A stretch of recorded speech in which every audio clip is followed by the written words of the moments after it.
Okay, so Veronica Reyes-Galindo is currently a PhD candidate at the Universidad Nacional Autónoma de México.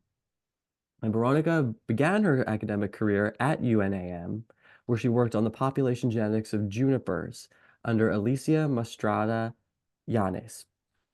And then Veronica continued at UNAM under Dr. Mastrada Llanes to earn her master's degree, where she performed a transcriptomic analysis on fir trees.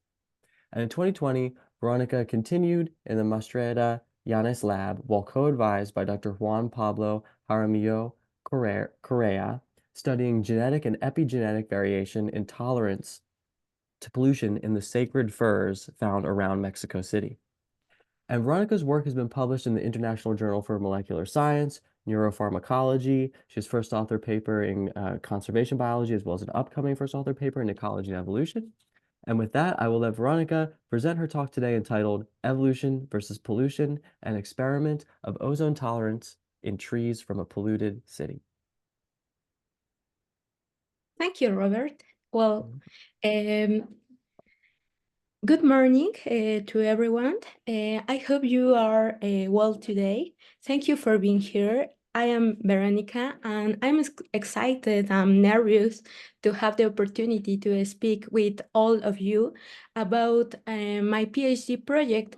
And I would also like to encourage you to ask questions, to clarify whatever you want to explore, or maybe make some comments to improve this project.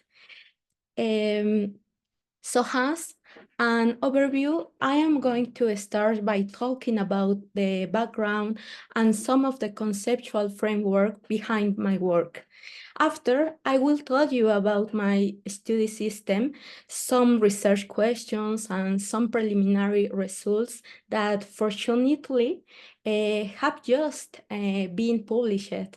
Finally, I will show you a little of what I am working on and the outlook of this big project. Well, I'm started with this principal sentence. Adaptations occur when selection operates on heritable variation, which can make the difference for a species to persist or disappear from urban areas. Rapid adaptation is important for pollution tolerance, which is one of the strongest and most sudden challenges that an urban species may face. A little known pollutant is ozone. Ozone is a molecule composed of three oxygen atoms. Its beneficial or harmful impact on living organisms depends on its location in the atmosphere. When it is present in the stratosphere layer, it contributes to the formation of the ozone layer, which help protect against the high incidence of UV radiation. However, if the ozone is present in the troposphere layer, it can produce oxidative stress in living organisms exposed to it. Well, before 1990, Mexico had no record of the amount of ozone present in the troposphere. It was only after that birds began to fall from the sky and after public complaints that ozone concentration began to be monitored. In these photos, you can see the sky of Mexico City during days of high tropospheric ozone concentration in different years. This is a heat map with daily ozone concentrations from the 90s to the present. The scale color shows ozone concentration and healthy conditions associated with each one. Although conditions have improved, the concentration remained high during dry and hot periods. And this is because ozone production is influenced by the interaction of compounds resulting from fuel burning and solar radiation.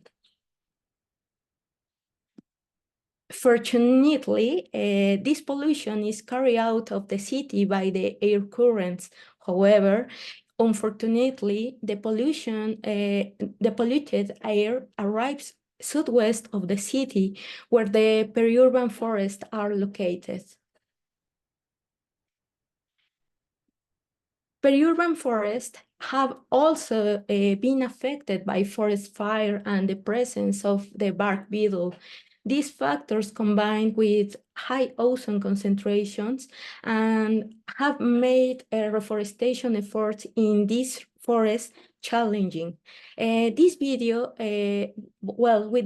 you can see the condition or the current condition of this area due to the issues I mentioned, like pollution and the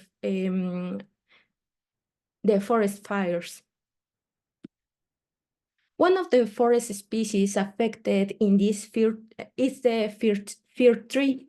The fir is a species that can live for several centuries. It produces through male and female cones, and this tree can grow a characteristic that it's very useful for the purpose of this project. And the characteristic is that each year this spheres grows in a trifurcated manner, allow us to determine how long the leaves have been exposed to pollution. I will explain this later with other photos, but now I would like to emphasize that pollution is especially challenging for long-living species like forest trees, because it implies that adaptation must occur in the matter of a few generations. The sacred fir tree has a wide distribution in Mexico. However, they choose to focus on the Desierto de los Leones forest, which has historically been reported to have trees damaged by ozone pollution. In particular, this forest reforestation. In this forest, the reforestation has been carried out with trees from different parts of Mexico. However, when we arrived at this site, we discovered that other communities were also undertaking reforestation efforts and facing similar problems to those in the Desierto de los Leones. For this reason, starting in 2017, we decided to establish an agreement with them and work together to recover this forest. At least 5 areas with ozone concentration have been identified. These areas are known as sacred fir cemeteries. Due to the challenge of reforesting tree, mainly due to ozone pollution condition. In these sites, it is common to find trees with reddish leaves near to the trunk, and this is a characteristic sign of the oxidative stress caused by accumulation of ozone exposure. However, this high exposure site, there are trees just a few meters away that don't show the same pattern of damage associated with ozone. This image is important because this observation were the motivation behind our research. This high concentration is associated with ozone damage to plants, which includes reddish needles that fall off the tree in the first 3 years of exposure, and decreased individual vigor and increased susceptibility to pests. Relative to trees in other areas are species range. Sorry, I have a call. Well, with all this, the first question we asked ourselves around this observation were, first, do difference in asymptomatic and damaged correlate with histological difference? Two, do difference in asymptomatic versus damage correspond with geographic origin, native versus introducing during reforestations? And three, do difference in asymptomatic versus damage correspond with difference in gene expression profiles? Well, this is our first results, and we found that cell collapse in the palisade parenchyma, which has been attributed to oxidizing agents of the cell wall and promote its degradation.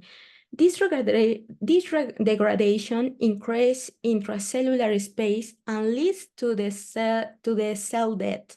And it is accompanied by the accumulation of phenolic and tannin compounds that produce the characteristic reddish coloration of ozone damage.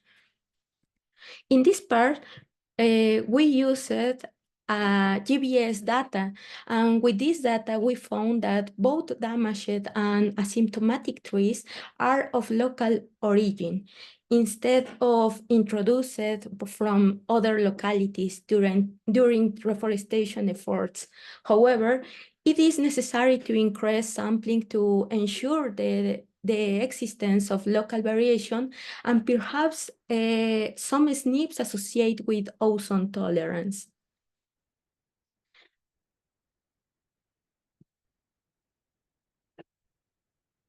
My results suggest that asymptomatic individuals have different expression in transcripts related to defense against pathogens and stomatal opening. This indicates the need for further studies to disentangling the response to ozone and biotic stress defense. Also, studying stomata closure should be a priority for future studies in natural plants population affected by ozone pollution.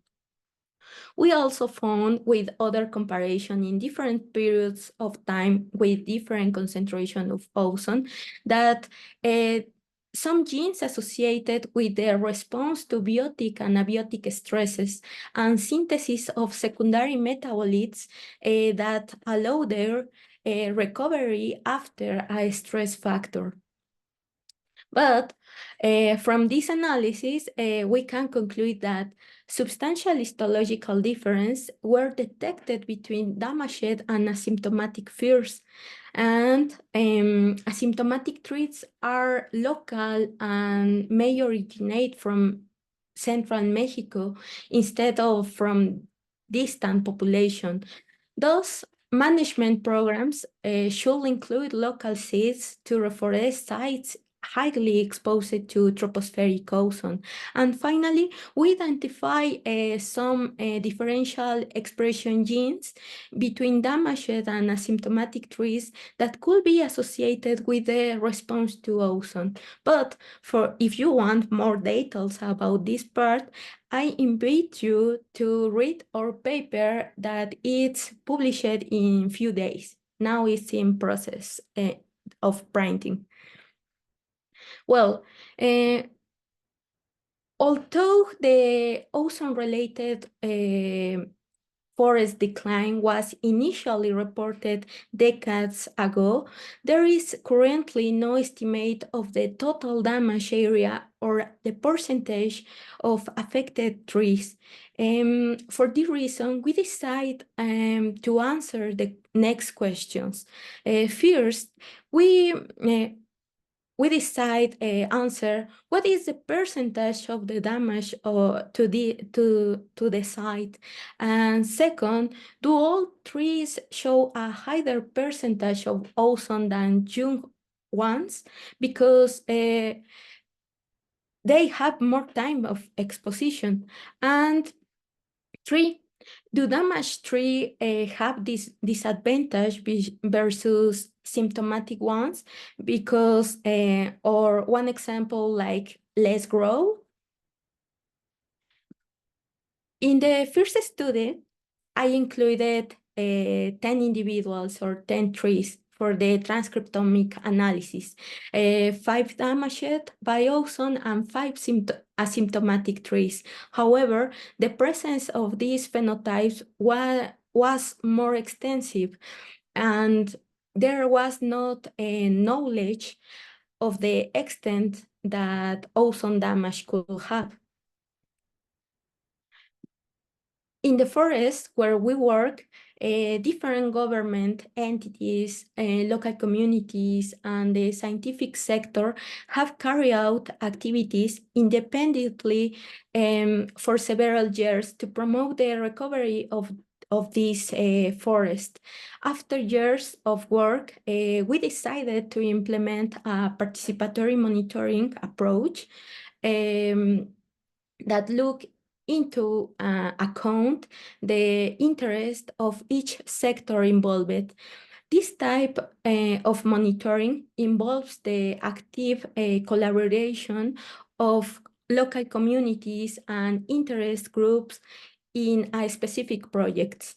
In our case, the common objective was to evaluate the state of health of the forest and develop actions to influence the forest management plans of the area. To achieve this in conditions of the COVID-19 pandemic, we had to resort to virtual training and the implementation of digital forms that will allow us to systematize the information. Some data that was collected were the age and the age of the tree, health status, percentage of damage, photos, and biological material was collected. Thanks to the participatory monitoring approach, we were able to establish a dialogue that reflects the interest of the government, local communities, and scientists. In just 10 days, we managed to register 1,700 trees along with their respective biological samples that help us answer some questions about impact of ozone on this site. In addition, all data has stored to provide a continuity for a long-term monitoring. From 48 distributed plots in 1,700 registered trees, we were able to determine that 35% of the trees had a visible damage, have a visible percentage of ozone damage. Older trees, I'm sorry for this, but I can say you that older trees have more percentage of damage by ozone, which is consistent with other species results in controlled experiment, showing that ozone damage is a cumulative response. With the healthy trees, we found that this one were smaller than damaged trees of the same age, which suggests that trees may be growing less tall, so has a tolerate ozone pollution. However, landscapes and genetic analysis are needed to explore this further, particularly because of the special effects of detected. Well, from this analysis, we can conclude that these forests have 35% of damage in the trees, damage associated by ozone pollution, and older trees have more percentage of damage by ozone by the condition of accumulate this damage in the same individual. And finally, the damaged trees grow more, but could be larger to have more leaves that help them capture more nutrients to survive, compared to the asymptomatic plant that has most of its leaves green and with the photosynthetical rates perfect and no altered by ozone condition. For more details about this part of my research, I invite you to read our paper in conservation biology. This is now available in the web. And what do we know now? There is a transcriptional first, there is a transcriptional regulation that may not be due to genetic variation. And two, healthy trees grow less in the forest. And finally, three, our findings have been found in natural settings.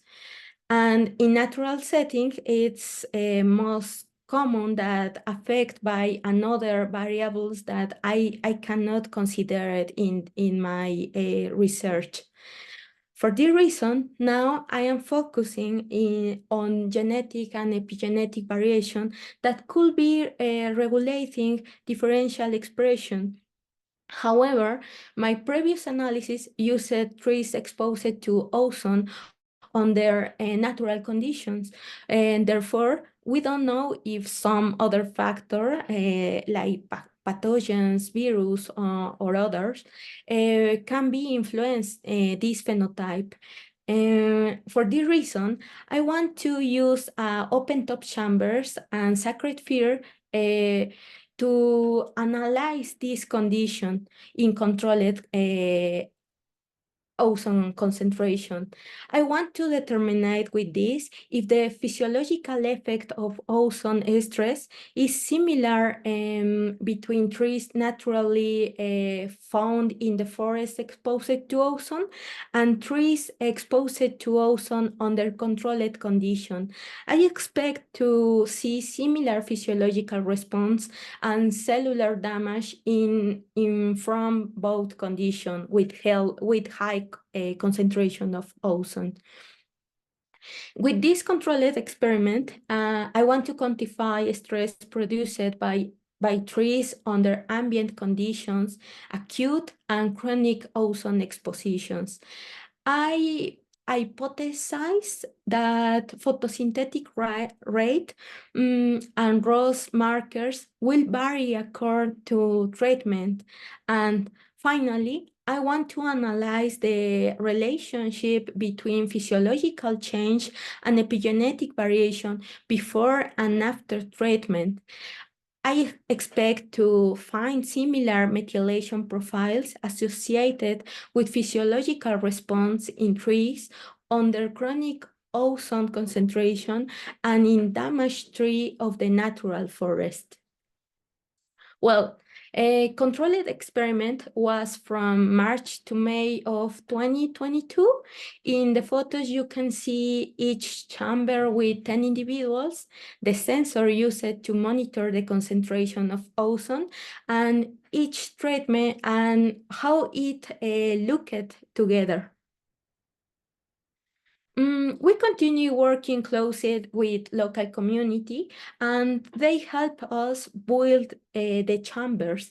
However, due to difficulties with energy sources in the forest, we installed the majority of this experiment at the Institute of Ecology, but the local community help us monitor one treatment in the forest. In the forest because these forests have the characteristic that the concentration of ozone is near to zero.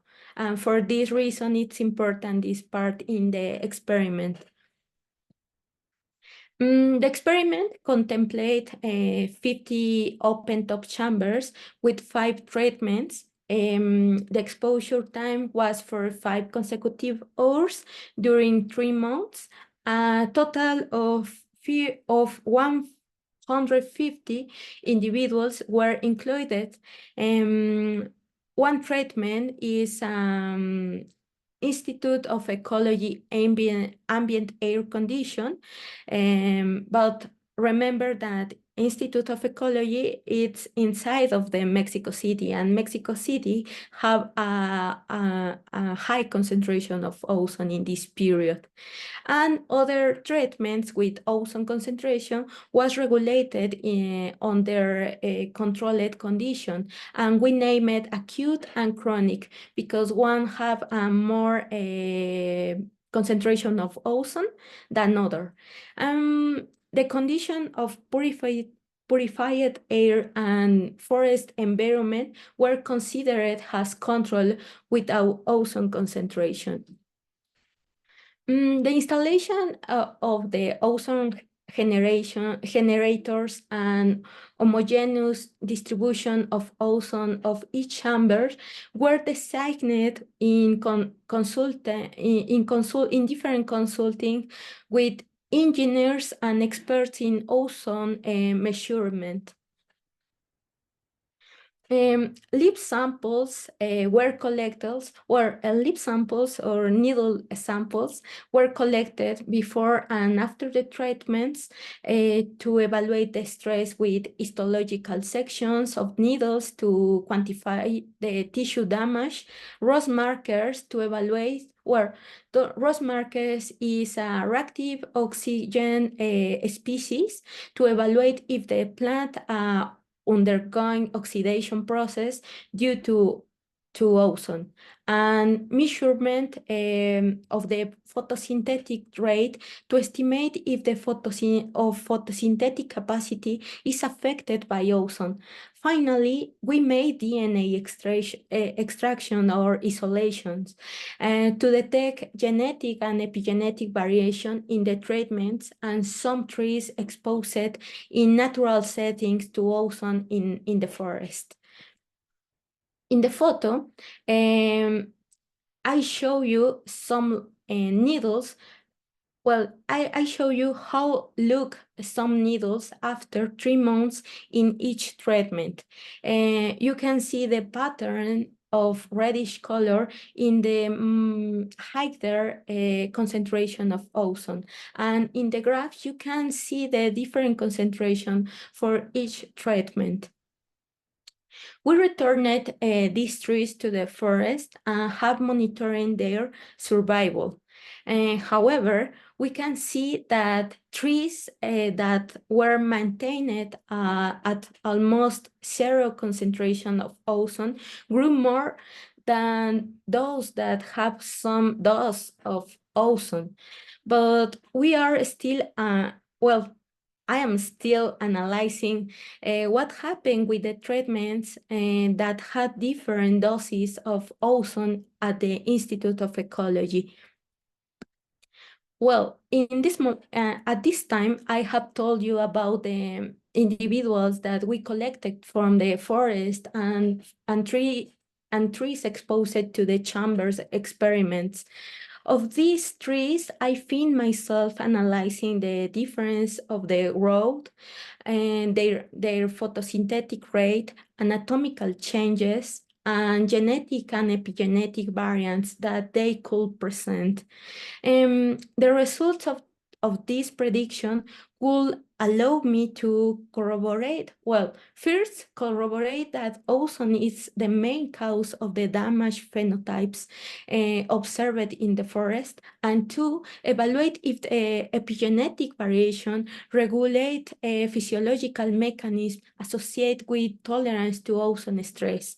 In the future, these findings could help to improve a reforestation program using an evolutionary ecology approach. The incorporation of non-model species in natural condition to apply it evolutionary studies, it's very scarce and urgently needed for the management and restoration of disturbed environments like this forest. My work will contribute to the development of this field by incorporating an evolutionary approach to the design of restoration programs. Finally, I am sure that science is built from collaborations, and it's necessary to recognize this participation of many people in this project. And for this reason, I want to say thanks for local community and my supervisors. Thanks for two different experts and institutes, and thanks to all the students and friends involved in this project. And of course, thanks for the Society for the Study of Evolution for this award, for the opportunity to share my project or part of my project, and for give me this support to, well, for give this support to more students of all parts of the world. And if you have any questions or contributions, I'm ready to listen you or read your message. Thank you.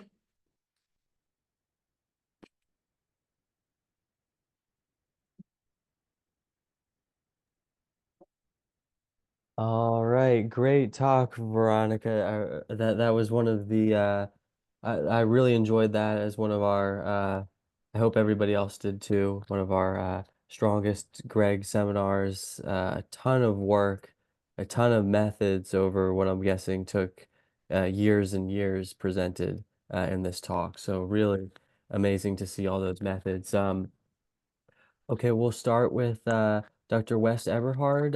You have a question? Yes, thank you. I agree that this was an amazing talk that summarized a huge amount of work in a short lecture. And there was a lot of natural history that I was interested in. And one thing is what I'd like to ask a question about. Veronica, early in your talk, you mentioned that sometimes there was a closure of stomates. And I wondered, did you mean that that could be an adaptation to keeping out ozone? And I just would ask you to please say a little more about that phenomenon of the stomatal closure.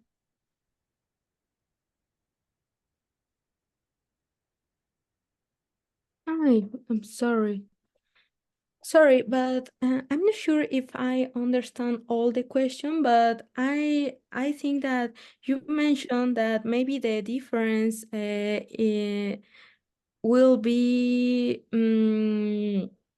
by background in genetic or like extending genetic variation in the individuals.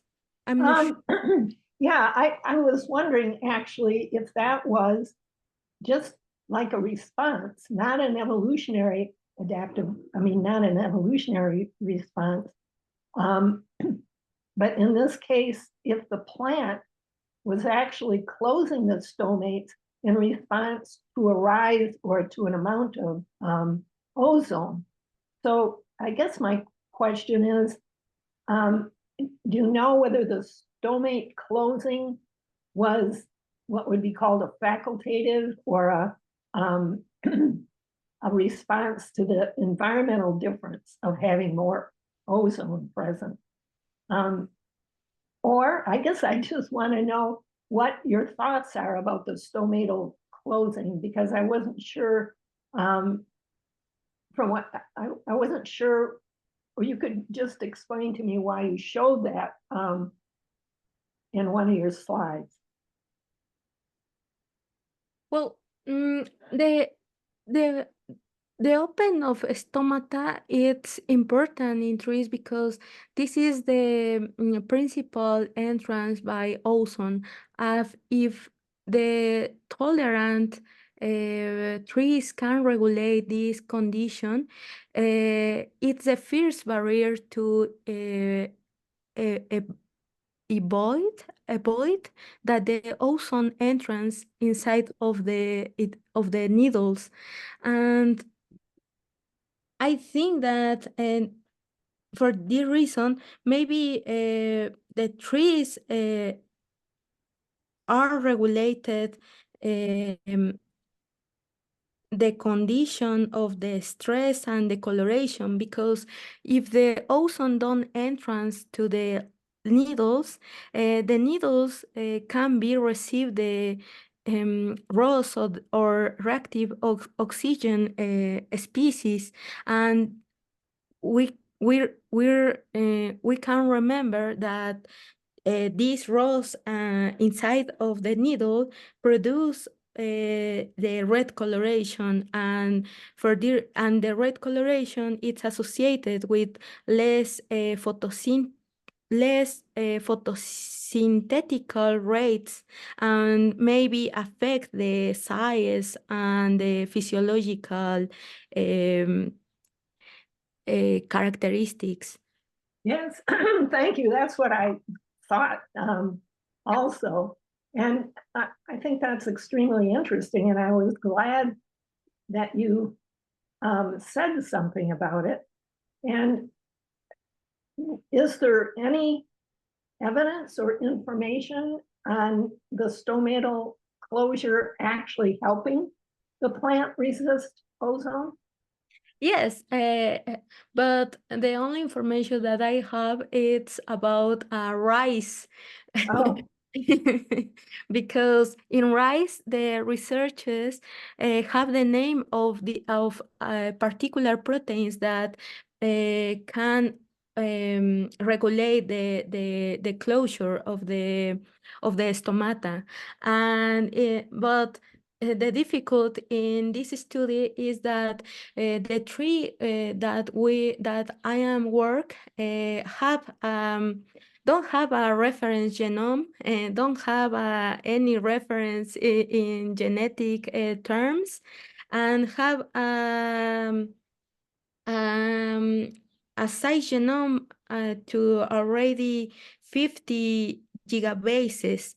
And for this reason, I don't have any information about all the proteins associated to tolerance conditions. Yes, but Yeah, this is but the closure it's documented in rice.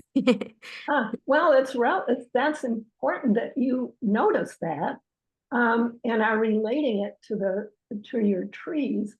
And I have to express a little opinion of mine that it could actually be interesting to look at non-molecular characteristics like stomatal closure, and that you could do experiments could be less expensive someday, that would be looking at the stomatal response that's like rice, that may be like rice, and could be an important defense of your trees. So I thought it was very good that you were noting that early in your talk. So thank you. Thank you.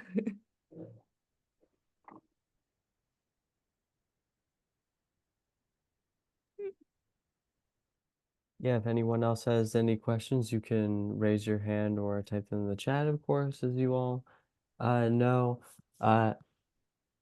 My question was in the box controlled experiment, the control pure air or low ozone, we'll call it, when you had the picture, right? And you could see the control ozone trees are very big and healthy. They look better, right?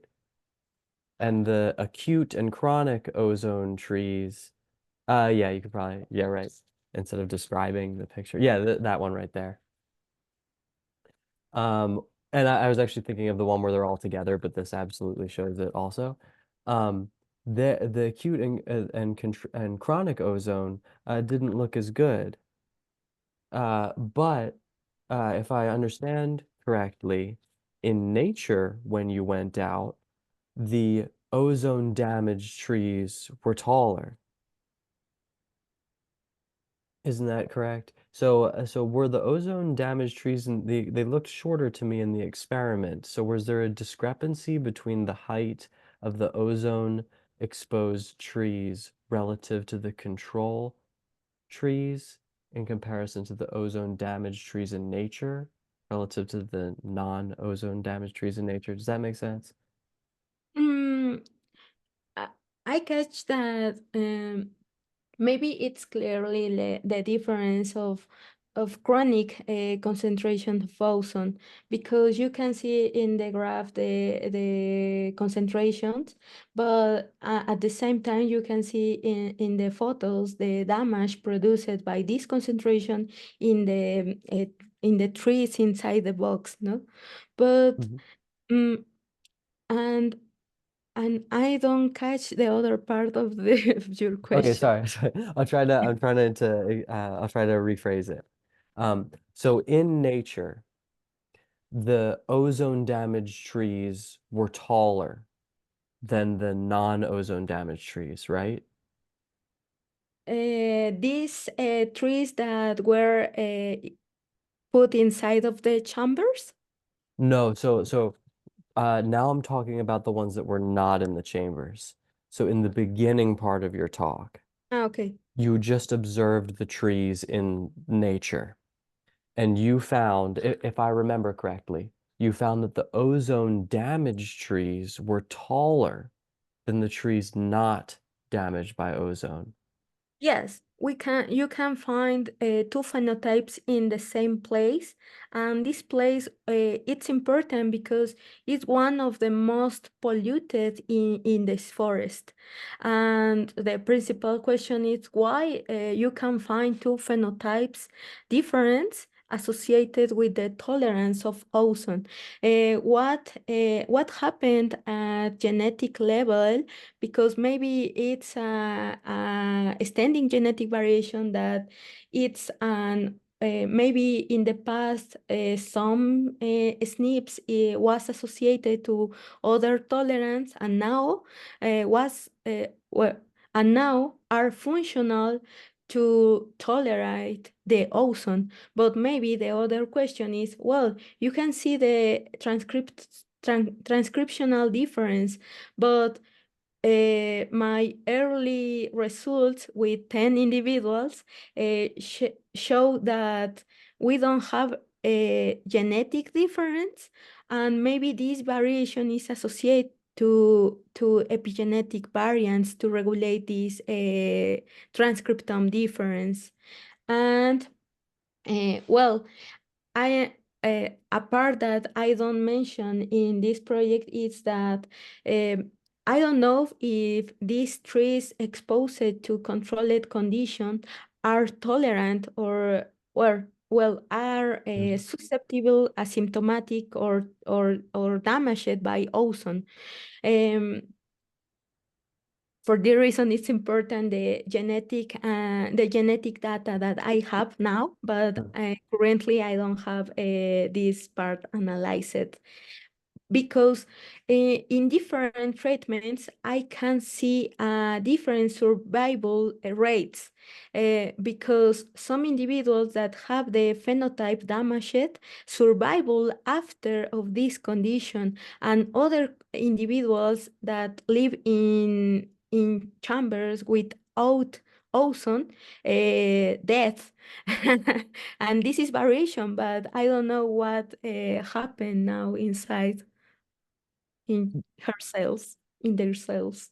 Yeah, thanks a lot. I understand why that question uh, doesn't make sense because on the one hand you have you're looking at different genotypes, but in your control experiment you have many genotypes and you're not distinguishing between them. So Yes, so I that, can so then yeah. Mhm, I'm sorry, mhm, but I can distinguish of the genotypes maybe in the next month, because I have the sequence now, but now I don't do this analysis, but the idea is know this variation. And In the future. Oh, that's great. That'll be very satisfying. in the Um, future, maybe in the 3 months.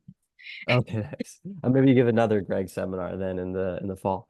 But then my question is more basic then. Why do you think in nature, why do you think the ozone damaged trees grew taller than the non-ozone damaged? Because I would expect, obviously, okay, it's been ozone damaged. I would expect that to hurt the tree and for it to then be shorter. Yes, but well, the treatment that have the chambers in the forest have zero concentration of ozone, but in other place in natural condition have a different concentration of ozone. And with this data, I think that if the tree don't have the necessary don't have the exposure to ozone, well, if the trees don't have the exposure to ozone, they use their resources to grow, to to grow, to growth, no? To Grow? growth, to Growth? grow. Yeah, yeah.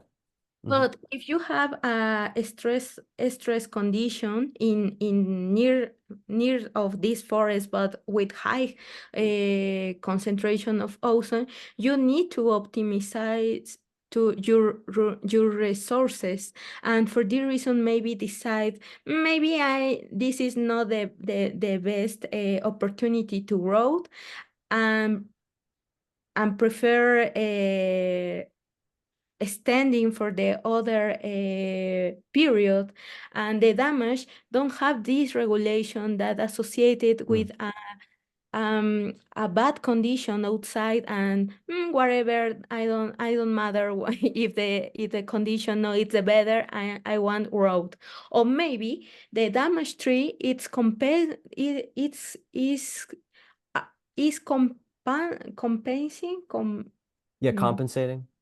compensating Yeah. uh, the needles greens that don't have, because Hmm. if you have the healthy tree, you have all your needles green, and they can functionally perfect. But if you are damaged individuals with some needles reddish, these reddish needles have a less optimal condition to do the photosynthetic activities. And for this reason, maybe you need grow more and get more needles healthy. Do you think you have a way in the future to find out which it is, or? I'm not sure. Okay, got you. Okay.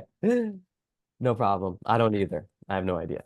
So, oh, okay, everybody. So, if there's any other questions, have a few seconds now, but otherwise, just really want to thank Veronica for a really great talk here to end our Greg seminar series. And we will see everybody either at the Evolution meeting in Canada in July or next fall when we resume the Greg seminar series again. So thanks everybody for being here. Thanks so much, Veronica, for presenting, and we really appreciate it. Thank you. Bye, guys.